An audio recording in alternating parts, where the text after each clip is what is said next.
Hi, hello, and welcome back to Leap by IAS Factor. First question of this episode.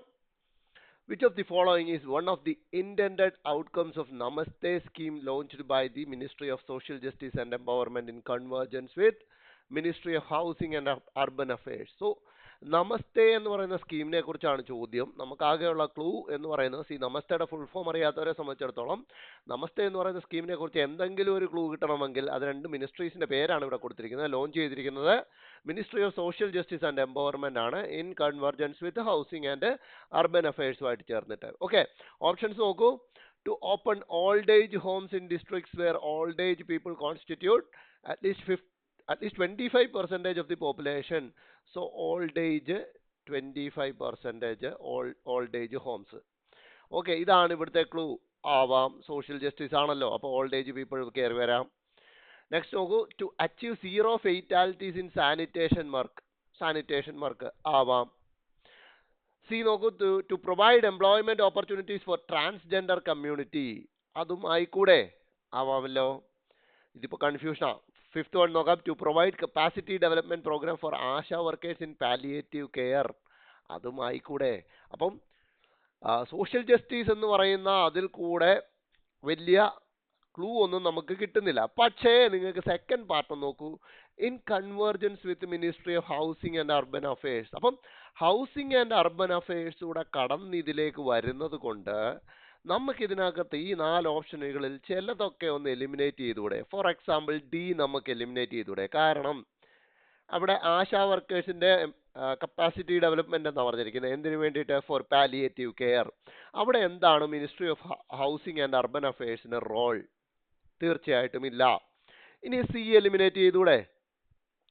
Transgender കമ്മ്യൂണിറ്റിക്ക് വേണ്ടി ഉറപ്പായിട്ടും ministry of social justice എന്തായാലും ഇടപെടും. പക്ഷെ അവിടെ എന്താണ് ഹൗസിംഗ് ആൻഡ് അർബൻ അഫയേഴ്സിന്റെ കാര്യം എന്ന് നമുക്ക് ചിന്തിക്കാം. തീർച്ചയായിട്ടും ബിയിലേക്ക് എത്തുന്നു. To achieve zero fatalities in sanitation work, അതായത് സാനിറ്റേഷൻ വർക്കിൽ ഉൾപ്പെടുന്നവർക്ക് അല്ലെങ്കിൽ അവരുടെ ജീവന് യാതൊരുവിധ പ്രശ്നങ്ങളും പറ്റുന്നതാണ് സീറോ ഫെയ്റ്റാലിറ്റീസ് എന്ന് പറയുന്നത്. അവർക്ക് ജീവന് കുഴപ്പങ്ങളൊന്നും പറ്റാത്ത രീതിയിലേക്ക് അങ്ങനെ സീറോ ഫെയ്റ്റാലിറ്റീസ് അച്ചീവ് ചെയ്യുക. സാനിറ്റേഷൻ വർക്കാണ്.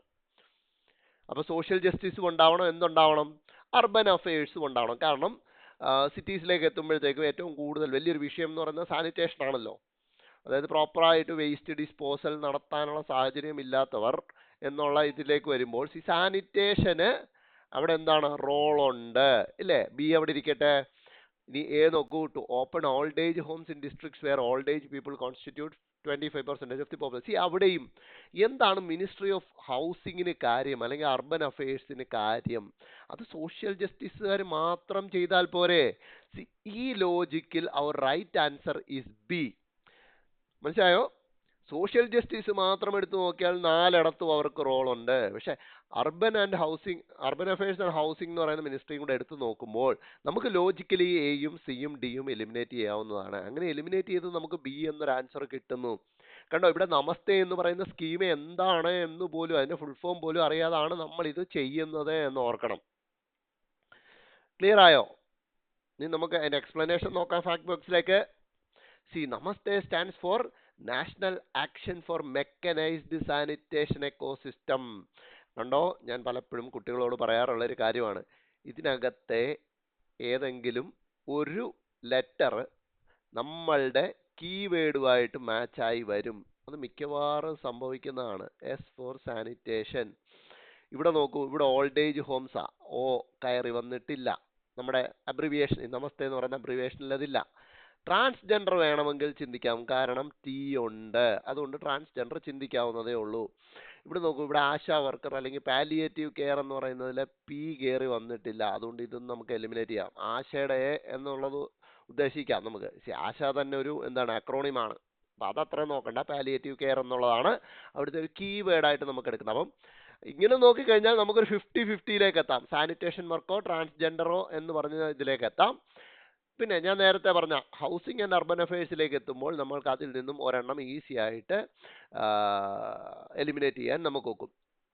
അപ്പോൾ നമസ്തേ എന്ന് പറയുന്ന സ്കീമിന്റെ ഉദ്ദേശങ്ങൾ എന്തൊക്കെയാണെന്ന് നോക്കൂ. To achieve zero fatalities in sanitation work, elimination of direct contact of sanitation workers with human faecal matter. അത് വലിയൊരു വിഷയമല്ലേ? ഇപ്പോഴും ഈ മാനുവൽ സ്കാവഞ്ചിങ് എന്ന് പറയുന്ന സാധനം, അല്ലെങ്കിൽ ആ ഒരു സാനിറ്റേഷൻ വർക്ക് എന്ന് പറയുന്ന സാധനമൊക്കെ ഭയങ്കര വിഷയമാണ്. അപ്പോൾ അവർക്ക് ഡയറക്റ്റ് ഫീക്കൽ മാറ്ററുമായിട്ടുള്ള കോണ്ടാക്ട് ഒഴിവാക്കുക. All cleaning operations to be done through safety devices. All sanitation work to be performed by skilled workers. മനസ്സിലായില്ലേ? ഇപ്പം ഒരു എക്സാമ്പിൾ പറയുകയാണെങ്കിൽ കേരളത്തിൻ്റെ കേസ് എടുക്കുകയാണെങ്കിൽ നമുക്ക് കുറച്ചു കാലം മുമ്പ് നമ്മൾ കണ്ടതാണ് തിരുവനന്തപുരത്ത് ആമയിഴഞ്ചാൻ തോട് ക്ലിയർ ചെയ്യാൻ ഇറങ്ങുന്നത് സ്കിൽഡ് ആയിട്ടൊരു ലേബറർ അല്ല, ജോയി എന്ന് പറയുന്ന വ്യക്തി. അദ്ദേഹം അതിനകത്ത് വീണ് മരിച്ചു പോവുകയാണല്ലോ ഉണ്ടായത്. അപ്പം അദ്ദേഹം ഇതിന് സ്കിൽഡ് വർക്കർ അല്ല, അതായത് ട്രെയിൻഡ് അല്ല, ഇങ്ങനത്തെ സാധനങ്ങൾ ക്ലീൻ ചെയ്യുന്നതിൽ ട്രെയിനിങ് കിട്ടിയ ഒരു വ്യക്തിയല്ല. അപ്പം അതുകൊണ്ടാണ് അന്ന് അവിടെ അപകടം ഉണ്ടായപ്പോൾ അദ്ദേഹത്തിന് സ്വന്തം ജീവൻ രക്ഷിക്കാൻ പറ്റാതെ. അപ്പോൾ sanitation work to be performed by skilled worker എന്ന് പറയുന്നത് നമസ്തയുടെ വലിയൊരു പോയിന്റ് ആണ് എന്ന് പറയേണ്ടിയിരിക്കുന്നു. And strengthening and capacitating emergency response sanitation units to ensure safe delivery of mechanised sanitation services. So mechanisation നടത്തുക സാനിറ്റേഷൻ സർവീസിൽ, അത് വലിയൊരു കാര്യമാണ്. ഇപ്പം അതുമായിട്ട് ബന്ധപ്പെട്ടിട്ട് ഇപ്പം അടുത്തൊരു കേരള എക്സാമ്പിൾ എടുക്കാമെന്നുണ്ടെങ്കിൽ നമ്മുടെ ഇവിടെ ഇപ്പം തിരുവനന്തപുരം സിറ്റിയിലൊക്കെ ഞാൻ കണ്ടിട്ടുണ്ട് എന്താണ് റോബോട്ടിനെ യൂസ് ചെയ്യുന്നത്. നമ്മുടെ മാൻഹോൾസിൽ കൂടെ റോബോട്ടിനെ ഇറക്കി വിട്ടിട്ട് ആ ലൈൻ ഫുള്ള് ക്ലിയർ ചെയ്യുന്നത്. നമ്മുടെ ഇവിടെ ഒരു സ്റ്റാർട്ടപ്പ് ഒക്കെ തുടങ്ങിയിട്ടുണ്ടായിരുന്നു. അവരുടെ ഒരു പ്രൊഡക്റ്റാണ്, റോബോട്ടിൻ്റെ പേരാണ് ബാൻഡികൂട്ട് എന്നും പറഞ്ഞിട്ട്. മനസ്സിലായി? അപ്പോൾ അത് യൂസ് ചെയ്തിട്ട് ഈ മാൻഹോളിൽ കൂടെ അതിനെ ഇറക്കി വിടും, എന്നിട്ട് അവർ പുറത്തുനിന്ന് കൺട്രോൾ ചെയ്തിട്ട് ഈ ലൈൻ ഫുള്ള് ക്ലിയർ ചെയ്യുന്നുണ്ട്. അപ്പം അങ്ങനെ മെക്കനൈസേഷൻ കൊണ്ടുവരേണ്ടത് വലിയൊരു ആവശ്യകതയാണ്. And empowerment of sanitation workers through formation of self help groups and entrepreneurship. അപ്പം സാനിറ്റേഷൻ എക്കോസിസ്റ്റം ഡെവലപ്പ് ചെയ്യുക, മെക്കനൈസ് ചെയ്യുക, സാനിറ്റേഷൻ വർക്കേഴ്സിൻ്റെ ഹെൽത്ത് നോക്കുക, അവരുടെ ലൈഫ് നോക്കുക, ഇങ്ങനത്തെ കാര്യങ്ങളാണ് നമസ്തേ എന്ന് പറയുന്ന സ്കീമിൽ കൂടെ പ്രധാനമായിട്ടും ഉദ്ദേശിച്ചിരിക്കുന്നത്. Moving on to the next question from science and technology. Which of the following is or are not the common functions of biosensors? അപ്പോൾ ബയോസെൻസേഴ്സിൻ്റെ പൊതുവിലുള്ള ഫങ്ഷൻ അല്ലാത്തത് ഏത് എന്നാണ് ചോദ്യം. ഈ നോട്ടൊക്കെ പലരും എക്സാം ഹോളിൽ ഇരിക്കുമ്പോൾ ശ്രദ്ധിക്കത്തില്ല, പക്ഷെ ശ്രദ്ധിക്കണം. ബയോ സെൻസർ, ആ പേരിൽ തന്നെ പറയുന്നത്. എന്തിനാ സെൻസർ യൂസ് ചെയ്യുന്നത്? എന്തെങ്കിലും ഒരു കാര്യം സെൻസ് ചെയ്യാൻ അല്ലേ, അല്ലെങ്കിൽ എന്തെങ്കിലും ഒരു കാര്യം ഉണ്ടോ. ഇപ്പൊ പ്രോക്സിമിറ്റി സെൻസർ നമ്മളുടെയൊക്കെ മൊബൈൽ ഫോണിലുള്ളതാ അല്ലേ. പ്രോക്സിമിറ്റി സെൻസർ എന്താ പ്രോക്സിമിറ്റി സെൻസർ ചെയ്യുന്നത്? എന്തെങ്കിലും ഒരു സാധനം അടുത്തുണ്ടോ എന്ന് കണ്ടുപിടിക്കുന്നതാ. ഇപ്പോൾ ഫോർ എക്സാമ്പിൾ നമ്മളൊരു കോൾ അറ്റൻഡ് ചെയ്തിട്ട് അത് ചെവിയിലോട്ട് വെക്കുമ്പം ഫോൺ ഓഫ് ആകുന്നത് കണ്ടിട്ടില്ല, അതായത് ഫോണിൻ്റെ ഡിസ്പ്ലേ ഓഫ് ആകുന്നത് കണ്ടിട്ടില്ല. എന്തുകൊണ്ടാണ്? നമ്മുടെ ബോഡിയോട് അടുത്ത് വരുമ്പോൾ ആ സെൻസർ ഡിറ്റക്ട് ചെയ്യും, ഓക്കെ നമ്മുടെ ബോഡി അടുത്ത് വന്നിട്ടുണ്ട്. അപ്പോൾ അത് അതിന് കൊടുത്തേക്കുന്ന നിർദ്ദേശം എന്താ? ഈ സെൻസർ ഇത് ഡിറ്റക്ട് ചെയ്ത് കഴിഞ്ഞാൽ ഉടനെ ഡിസ്പ്ലേ ഓഫ് ആകണം. മനസ്സിലായില്ലേ? അപ്പോൾ അങ്ങ് സെൻസറിന് സെൻസ് ചെയ്യുക, എന്തെങ്കിലും ഒരെണ്ണത്തിൻ്റെ പ്രസൻസ് കണ്ടുപിടിക്കുക. അപ്പോൾ ബയോ സെൻസർ ആ ഒരു മീനിങ് വെച്ചെടുത്തിട്ട് നമുക്ക് സ്റ്റേറ്റ്മെന്റ്സിലേക്ക് നോക്കാം. ഡിറ്റക്ഷൻ ഓഫ് സ്പെസിഫിക് ബയോമോളിക്യൂൾസ്, തീർച്ചയായിട്ടും സെൻസർ ആണല്ലേ, അപ്പം കണ്ടുപിടുത്തം ഉണ്ടാവണം, ഡിറ്റക്ഷൻ ഉണ്ടാവണം, ഉണ്ട്. മോണിറ്ററിങ് എൻവയൺമെന്റൽ പൊല്യൂട്ടൻസ്, മോണിറ്റർ ചെയ്യുക, അതും കണ്ടുപിടുത്തത്തിന്റെ ഭാഗമാണല്ലോ, അല്ലെങ്കിൽ സെൻസ് ചെയ്യുക എന്നുള്ളതാണല്ലോ, അതുമുണ്ട്. Storage of biological data, data store ചെയ്യുക. ഒരിക്കലും സെൻസറിലായിരിക്കത്തില്ലല്ലോ ഡേറ്റ സ്റ്റോർ ചെയ്യുന്നത്. ഡേറ്റ സ്റ്റോർ ചെയ്യാൻ നമുക്ക് വേറെ സ്റ്റോറേജ് ഫെസിലിറ്റീസ് ഉണ്ടാവണം, വേണ്ടേ? ഈസി ക്വസ്റ്റ്യൻ ആണ്. സോ 3 നമ്മൾ എലിമിനേറ്റ് ചെയ്യുന്നു. ആൻഡ് ഇവിടെ നമുക്ക് ആൻസർ ഉണ്ട്, 3 only is the wrong answer എന്ന് പറഞ്ഞിട്ട് കൊടുത്തിട്ടുണ്ട്, അല്ലെങ്കിൽ റോങ് ഓപ്ഷൻ കൊടുത്തിട്ടുണ്ട്. And that is the answer. അപ്പോൾ ബയോസെൻസർ എന്താ ചെയ്യുന്നത്? ബയോസെൻസർ ഇതുപോലെ അതിന് എന്താണോ സെൻസ് ചെയ്യാൻ ഏൽപ്പിച്ചിരിക്കുന്നത് അതിൻ്റെ പ്രസൻസിൽ, അതായത് ഒരു അനലൈറ്റിൻ്റെ പ്രസൻസിൽ, അനലൈറ്റ് എന്ന് പറയുന്നത് എന്തും ആവാം, ഗ്ലൂക്കോസ് ആവാം, ഒരു പൊല്യൂട്ടൻ്റ് ആവാം, ടോക്സിൻ ആവാം, പാത്തോജൻ ആവാം. അപ്പോൾ എന്താണോ അതിനെ സെൻസ് ചെയ്യാൻ ഏൽപ്പിച്ചിരിക്കുന്നത് ആ സെൻസ് ചെയ്യാൻ ഏൽപ്പിച്ച അനലൈറ്റിൻ്റെ പ്രസൻസിൽ അതെപ്പോഴാണോ അതിനെ കാണുന്നത് അന്നേരം ഇതൊരു സിഗ്നൽ പാസ് ചെയ്യും. ആ സിഗ്നലിനെ പിന്നീട് ഒരു ഇലക്ട്രിക്കൽ ഇമ്പൾസ് ആയിട്ടോ ഓപ്റ്റിക്കൽ സിഗ്നൽ ആയിട്ടോ ഒക്കെ കൺവേർട്ട് ചെയ്ത് നമുക്ക് മെഷർ ചെയ്യാനൊക്കും, റീഡ് ചെയ്യാനൊക്കും.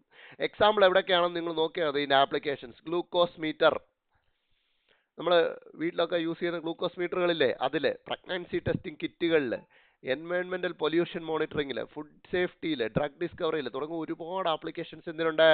ബയോസെൻസേഴ്സിനുണ്ട്. പറഞ്ഞതേ എന്ന് വെച്ച് കഴിഞ്ഞാൽ ഇത് ന്യൂസിൽ കാണും തോറും നിങ്ങൾ ശ്രദ്ധിക്കണം, കാരണം ഇതിൻ്റെ ആപ്ലിക്കേഷൻസ് ചോദ്യമായിട്ട് വരാനുള്ള എല്ലാ സാധ്യതയും കാണുന്നുണ്ട്. നോക്കൂ, with respect which of the following was Ideonella sakaiensis in news recently? മറ്റൊരു സയന്റിഫിക് നെയിം വെച്ചിട്ടുള്ള ഒരു ചോദ്യമാണ്. ഞാൻ കഴിഞ്ഞ ക്ലാസ്സിൽ പറഞ്ഞു, റിപ്പീറ്റഡ്ലി തരുന്നത് ഇങ്ങനെ പത്രങ്ങളിൽ കാണുമ്പോൾ നിങ്ങൾ ശ്രദ്ധിക്കാനാണ്. ഇത് കണ്ടിട്ടുള്ളവരെ സംബന്ധിച്ചിടത്തോളം ഈസിയാണ്.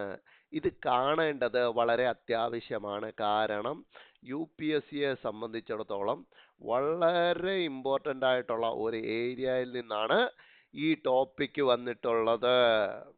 അപ്പം അത്രയും പറയുമ്പോൾ തന്നെ നിങ്ങൾക്ക് ഏറെക്കുറെ ഇതിനകത്ത് 2 ഓപ്ഷൻസ് എലിമിനേറ്റ് ചെയ്യാനൊക്കും. അതായത് സ്ഥിരമായിട്ട്, അല്ലെങ്കിൽ UPSC പാറ്റേൺ അറിയാവുന്നവർക്ക് സ്ഥിരമായിട്ട്, വെറ്ററൻസിന്. ഓക്കെ, ഫസ്റ്റ് ഓപ്ഷൻ നോക്കൂ, bacteria capable of breaking down and consuming plastic. തീർച്ചയായിട്ടും അതൊരു ഓപ്ഷനായിട്ട് വരാം. കാരണം എന്താണ്? പൊല്യൂഷൻ എന്ന് പറയുന്ന ഒരു ടോപ്പിക്കിൽ നിന്നാണ്. നമുക്കറിയാം എൻവയൺമെന്റ് റിലേറ്റഡ് ആയിട്ട്, പൊല്യൂഷൻ റിലേറ്റഡ് ആയിട്ട് എന്ത് വന്നാലും നമ്മൾ ശ്രദ്ധിക്കും. Virus behind spread of monkey pox ഒരിക്കലും ആവാനുള്ള ഒരു സാധ്യതയില്ല. കാരണം നമ്മൾ അതിനെക്കുറിച്ചുള്ള ന്യൂസ് കുറച്ച് പഴകിയതാണ്. അന്നെങ്ങും ഇങ്ങനത്തെ ഒരു ന്യൂസ്, ബേസിക് ന്യൂസ് വായിച്ചിട്ടുണ്ടെങ്കിൽ പോലും കണ്ടിട്ടുണ്ടാവാനുള്ള സാധ്യതയില്ല. Newly discovered antibiotic resistant super bug, അതാവാനുള്ള സാധ്യതയുണ്ട്. കാരണം ആന്റിബയോട്ടിക് റെസിസ്റ്റൻസ് എന്ന് പറയുന്നത് എന്താണ്, UPSCയെ സംബന്ധിച്ചിടത്തോളം വളരെ താല്പര്യമുള്ള ഒരു വിഷയമാണ്. അപ്പോൾ അതും ഇമ്പോർട്ടൻ്റ് ആയിട്ട് കൺസിഡർ ചെയ്യാം. Last one, a bacterium used for bioremediation of oil spills. ഇതും പൊല്യൂഷനിൽ നിന്നാണ്. അത് വായിക്കൂടെ? ആവാമല്ലോ. പക്ഷേ ഞാൻ പറഞ്ഞല്ലോ, വെറ്ററൻസിനെ സംബന്ധിച്ചിടത്തോളം അവർ ഇതങ്ങ് എലിമിനേറ്റ് ചെയ്യും. കാരണം ഇത് കുറച്ചു കാലമായിട്ട്, അതായത് കുറച്ച് വർഷമായിട്ട് ഇതിനെക്കുറിച്ച് നല്ല രീതിയിൽ ന്യൂസ് വരികയും അന്നൊന്നും കേൾക്കാത്ത ഒരു പേരാണ് ഇത് എന്നുള്ള ഒരു ധാരണയിലേക്ക് വെറ്ററൻസ് എത്തും, ഫ്രഷേഴ്സ് എത്തില്ല. ഫ്രഷേഴ്സിന് പക്ഷേ ബി എലിമിനേറ്റ് ചെയ്യാം. ഓക്കെ, 50-50 വന്നിരിക്കുകയാണ്. രണ്ടിലൊരെണ്ണം അടിക്കുക എന്നുള്ളത് നമ്മുടെ മുന്നിലുള്ള ഓപ്ഷൻ ഉള്ളൂ. സോ ആൻസർ ഡയറക്റ്റ് ആയിട്ട് അങ്ങ് പറയാമല്ലോ. സോ ഐഡിയനല്ല സക്കൈൻസിസ് എന്ന് പറഞ്ഞു കഴിഞ്ഞാൽ it's a bacteria capable of breaking down and consuming plastic. Recent ആയിട്ട് പ്ലാസ്റ്റിക് ട്രീറ്റി തുടങ്ങിയ കാര്യങ്ങൾ നടന്നു. പ്രത്യേകിച്ച് ഒരു വലിയ ഡിസിഷൻ ഒന്നും എടുക്കാൻ പറ്റിയില്ലെങ്കിൽ കൂടെയും ആ ട്രീറ്റി നടന്നു എന്നുള്ള ന്യൂസ് നമ്മുടെ മുന്നിലേക്ക് വന്നു. നമ്മൾ അതിൽ തന്നെ ഓൾറെഡി ലീപ്പിന്റെ ഒരു എപ്പിസോഡിൽ ഡിസ്കസ് ചെയ്തിട്ടുള്ളതാണ്. അപ്പോൾ അതുമായിട്ട് ബന്ധപ്പെട്ട് കണക്റ്റഡ് ന്യൂസ് വന്നു കഴിഞ്ഞാൽ ശ്രദ്ധിക്കണം കുഞ്ഞുങ്ങളെ. കണക്റ്റഡ് ന്യൂസ് ഭയങ്കര ഇമ്പോർട്ടൻ്റ് ആണ് UPSCയെ സംബന്ധിച്ചിടത്തോളം. ഓക്കെ, അപ്പം ഈ ഐഡിയനല്ല എന്ന് പറയുന്ന ജനസിൽപ്പെടുന്ന ബാക്ടീരിയയുടെ പ്രധാന ഗുണം എന്ന് പറഞ്ഞു കഴിഞ്ഞാൽ ഇതിന് പ്ലാസ്റ്റിക്കിനെ ഡൈജസ്റ്റ് ചെയ്യാൻ, പ്ലാസ്റ്റിക്കിനെ തിന്നാനുള്ള കഴിവുണ്ട്. അതായത് പ്ലാസ്റ്റിക് പൊല്യൂഷൻ വലിയൊരു രീതിയിൽ കുറയ്ക്കാനായിട്ട് ഈ ബാക്ടീരിയയെ കൊണ്ട് കഴിയും എന്നാണ് ഇപ്പോൾ സയന്റിഫിക് വേൾഡ് പറയുന്നത്. And it is commonly found in oxygen rich moist soil and sewage sludge. Sewage സ്ലഡ്ജിലും ഓക്സിജൻ റിച്ച് ആയിട്ടുള്ള മോയിസ്റ്റ് സോയിലുമാണ് ഇതിനെ സാധാരണയായിട്ട് കണ്ടുവരുന്നത്. അത് വലിയൊരു ഒരു ഒരു എന്താ ഒരു പ്രതീക്ഷ നൽകുന്ന ഒരു ന്യൂസ് ആണല്ലേ. ഓക്കെ, അപ്പം ഇനി ഇതിന്റെ കണ്ടിന്യൂവേഷനിൽ എവിടെ നിങ്ങൾ കണ്ടാലും ശ്രദ്ധിച്ചു വെക്കുക, പഠിക്കുക. Okay, which of the following best describes the e Jagriti platform? മറ്റൊരു ഗവൺമെന്റ് റിലേറ്റഡ് ചോദ്യവുമായിട്ടാണ് എത്തിയിരിക്കുന്നത്. ഇ-ജാഗൃതി എന്ന് പറയുന്ന പ്ലാറ്റ്ഫോമിൽ ഇതിലെന്തുമായിട്ട് ബന്ധപ്പെട്ടിരിക്കുന്നു? ഓക്കെ, ഓപ്ഷനിൽ നിന്ന് എലിമിനേഷനൊക്കെ നല്ല ടൈറ്റ് ആണ്. ഇതറിയാവുന്നവർക്ക് മാത്രം എഴുതാൻ പറ്റുന്ന ഒരു കാര്യമാണ്. പക്ഷേ അറിഞ്ഞിരിക്കണം. എന്തുകൊണ്ടറിഞ്ഞിരിക്കണം? പറയുന്നു, ഈ ജാഗൃതി എന്ന് പറയുന്നത് ജാഗ്രത, അല്ലെങ്കിൽ അങ്ങനെ നമുക്ക് മലയാളികൾക്ക് എടുക്കാമല്ലോ. പോട്ടെ. ഇത് ഡീൽ ചെയ്യുന്ന സബ്ജക്റ്റ് എന്ന് പറയുന്നത് എന്താണ്? കൺസ്യൂമേഴ്സ്. അതായത് UPSCയുടെ ക്വസ്റ്റ്യൻ ചോദിക്കുന്നതിനകത്തൊരു പൊതു സ്വഭാവം, വലിയൊരു വിഭാഗം ആളുകളെ അഫക്റ്റ് ചെയ്യുന്ന എന്തെങ്കിലും ഒരു കാര്യം അവർ ഉറപ്പായിട്ടും ചോദ്യമാക്കി കൊണ്ടുവരാനുള്ള സാധ്യതയുണ്ട്. ഞാൻ പറഞ്ഞു, വലിയൊരു വിഭാഗം ആളുകളെ. എന്തുകൊണ്ട് അഗ്രികൾച്ചർ ബേസ്ഡ് ചോദ്യങ്ങൾ വരുന്നത്? കാരണം ഇന്ത്യയിലെ ഏറ്റവും കൂടുതൽ ആളുകളെ എംപ്ലോയ് ചെയ്യുന്ന സെക്ടർ എന്ന് പറയുന്നത് പ്രൈമറി സെക്ടർ, എസ്പെഷ്യലി അഗ്രികൾച്ചർ അല്ലേ. പിന്നെ അഗ്രികൾച്ചർ നമ്മുടെ എക്കണോമിയുടെ ഒരു ബാക്ക് ബോണും കൂടാണ്. അപ്പോൾ അത് കാരണം അഗ്രികൾച്ചറിനെ വെച്ചിട്ട് ഒരുപാട് ചോദ്യങ്ങൾ വരാം. എന്തുകൊണ്ട് എൻവയൺമെന്റ് വരുന്നു? സെയിം ആണ് റീസൺ. അപ്പോൾ അതേപോലെ തന്നെയാണ് കൺസ്യൂമർ ഡിസ്പ്യൂട്ട്സുമായിട്ട് ബന്ധപ്പെട്ടിട്ട്, കൺസ്യൂമർ റൈറ്റ്സുമായിട്ട് ബന്ധപ്പെട്ടിട്ട് വരുന്ന കാര്യങ്ങൾ നമ്മൾ ശ്രദ്ധിച്ചു വെക്കണം. കാരണം അധികം UPSC ഇതുവരെ എടുത്ത് പയറ്റാത്ത ഒരു ഏരിയ ആണ്. സോ അവരെ സംബന്ധിച്ചിടത്തോളം ഫ്രഷ്നെസ് അവിടെ ഉണ്ട്. അപ്പോൾ അവർ ചോദിക്കാം. അപ്പോൾ ഈ ജാഗൃതി എന്ന് പറയുന്ന platform, it is a unified platform under ministry of consumer affairs to strengthen consumer grievance redressal across India. അതായത് കൺസ്യൂമർ അഫയേഴ്സ് മിനിസ്ട്രി കൊണ്ടുവന്നിരിക്കുന്ന ഒരു പ്ലാറ്റ്ഫോമാണ് ഈ ജാഗൃതി എന്ന് പറയുന്നത്. എന്താണ് അതിൽ കൂടെ ഉദ്ദേശിക്കുന്നത്? കൺസ്യൂമർ ഗ്രീവൻസ് റിഡ്രസൽ, അതായത് കൺസ്യൂമേഴ്സിനുണ്ടാകുന്ന ഗ്രീവൻസ് പ്രോപ്പറായിട്ട് റിഡ്രസ് ചെയ്യാൻ വേണ്ടിയിട്ട് കൊണ്ടുവന്നിരിക്കുന്ന ഒരു പ്ലാറ്റ്ഫോമാണ് എന്ത്?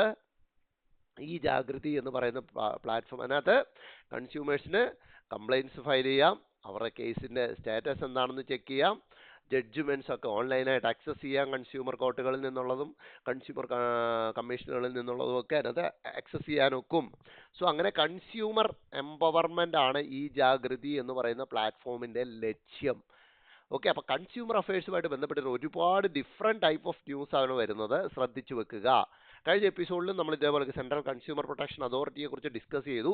അപ്പം കണ്ടോ, ഫ്രീക്വൻ്റ് ആയിട്ട് അല്ലെങ്കിൽ റിപ്പീറ്റഡ്ലി നമ്മൾ ഡിസ്കസ് ചെയ്യുന്നുണ്ടെങ്കിൽ അത് ഇമ്പോർട്ടൻ്റ് ആണ് എന്നാണ് അതിനർത്ഥം. കറണ്ട് അഫെയർ എന്ന് പറയുമ്പോൾ പത്രവും PIBയും മാത്രമല്ല നമ്മളെ സംബന്ധിച്ചിടത്തോളം, UPSCയുടെ മെയിൻസും ഒരു ആസ്പിരന്റിനെ സംബന്ധിച്ചിടത്തോളം കറണ്ട് അഫെയർ തന്നെയാണ്. നോക്കൂ, ഇത്തവണത്തെ GS3 ചോദ്യങ്ങളിലൊന്നാണ് ഫിസ്ക്കൽ ഹെൽത്ത് ഇൻഡെക്സ്. സോ നമ്മൾക്ക് നെക്സ്റ്റ് പ്രിലിംസിനും അത് ഒന്ന് പഠിച്ചു വെക്കേണ്ടത് ആവശ്യമാണ്. Consider the following statements about fiscal health index. നോക്കൂ, first statement, it has been developed by NITI Aayog using data from CAGയിൽ നിന്നുള്ള ഡേറ്റ യൂസ് ചെയ്ത് നീതി ആയോഗാണ് ഈ ഫിസ്ക്കൽ ഹെൽത്ത് ഇൻഡെക്സ് കമ്പയർ ചെയ്തിരിക്കുന്നത് എന്ന് ഫസ്റ്റ് സ്റ്റേറ്റ്മെന്റ് പറയുന്നു. ഇത് തികച്ചും ട്രൂ ആണ്, തികച്ചും ട്രൂ ആയിട്ടുള്ള ഒരു കാര്യമാണ്. പലർക്കും CAGയുടെ ഡേറ്റ ആണ് എന്നുള്ളത് അറിയണം എന്നില്ല. നീതി ആയോഗ് എന്നുള്ളതൊക്കെ പലരും ന്യൂസിലൊക്കെ വായിക്കുകയൊക്കെ കണ്ടിട്ടുണ്ടാവും, അല്ലെങ്കിൽ വല്ല മെറ്റീരിയലിലൊക്കെ കണ്ടിട്ടുണ്ടാവും. നീതി ആയോഗ് ട്രൂ ആണെന്ന് പലർക്കും അറിയാം, പക്ഷേ CAGയുടെ ഡേറ്റ ഉപയോഗിച്ചാണ് റീസെൻ്റ് ആയിട്ടുള്ള ഫിസ്ക്കൽ ഹെൽത്ത് ഇൻഡെക്സ് ഡെവലപ്പ് ചെയ്തിരിക്കുന്നത്. And Odisha topped the index in 2025. ഗസ്സിനൊന്നും സ്ഥാനമില്ല, you need to know it. ഒഡീഷയാണ് ടോപ്പ് ചെയ്തത്. ലാസ്റ്റ് വൺ നോക്കൂ, അത് ഗസ്സബിൾ ആണ്. ഫിസ്ക്കൽ ഹെൽത്ത് ഇൻഡെക്സ് ആണല്ലേ, ഫിസ്ക്കൽ ഹെൽത്ത്, അതായത് സർക്കാരുകളുടെ ഫിനാൻസുമായിട്ട് ബന്ധപ്പെട്ടിട്ടുള്ള ഹെൽത്ത് ആണ് അവിടെ നോക്കുന്നത്. ഫിസ്ക്കൽ ഹെൽത്ത് നോക്കൂ, ഇൻഡിക്കേറ്റേഴ്സ് ഏതൊക്കെയാണെന്നാണ് ഇവിടെ പറയുന്നത്. Tax buoyancy, debt to GSDP ratio and fiscal deficit management are some of the key indicators evaluated. സ്വാഭാവികം അല്ലേ? Tax buoyancy, debt to GSDP റേഷ്യോയും ഫിസ്ക്കൽ ഹെൽത്ത് ഡെഫിസിറ്റ് മാനേജ്മെൻറ്റും അങ്ങനത്തെ കാര്യങ്ങളൊക്കെയാണ് ഇവാലുവേറ്റ് ചെയ്തിരിക്കുന്നത് എന്ന് പറയുന്നതിന് നമുക്ക് എലിമിനേറ്റ് ചെയ്യാനൊന്നുമില്ല. So that means 1, 2 and 3 are right.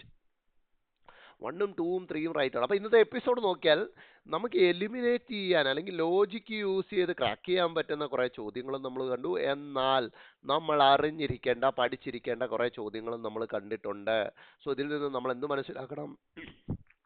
നമ്മളെ പത്രത്തിൽ ഓരോ ന്യൂസ് വരുമ്പോൾ അതിനെ നമ്മൾ എങ്ങനെ സമീപിക്കണം എന്നുള്ളതൊരു ഐഡിയ കിട്ടിയില്ലേ? എല്ലാം കൂടെ എടുത്ത് തലയിലോട്ട് കയറ്റി വെക്കാതെ, എല്ലാം കൂടെ കാണാപ്പാഠം പഠിക്കാതെ ലോജിക്കലി ക്രാക്ക് ചെയ്യാൻ പറ്റുന്നതിനെ ആ ഒരു രീതിയിൽ സെറ്റ് ചെയ്ത് നമ്മുടെ ബ്രെയിനിനോട് പറഞ്ഞ് മനസ്സിലാക്കുക. എന്നാൽ ചിലതൊക്കെ നമ്മൾ പഠിച്ചിരിക്കേണ്ടതാ, കാണാപ്പാഠം പഠിച്ചിരിക്കേണ്ടതാ, അതിനെ അങ്ങനെ എടുത്ത് നമ്മൾ പഠിക്കുക. നോക്കൂ, ഫിസ്ക്കൽ ഹെൽത്ത് ഇൻഡെക്സ് പ്രകാരം 1ാം സ്ഥാനം ഒഡീഷ, 2 ഛത്തീസ്ഗഡ്, 3 ഗോവ.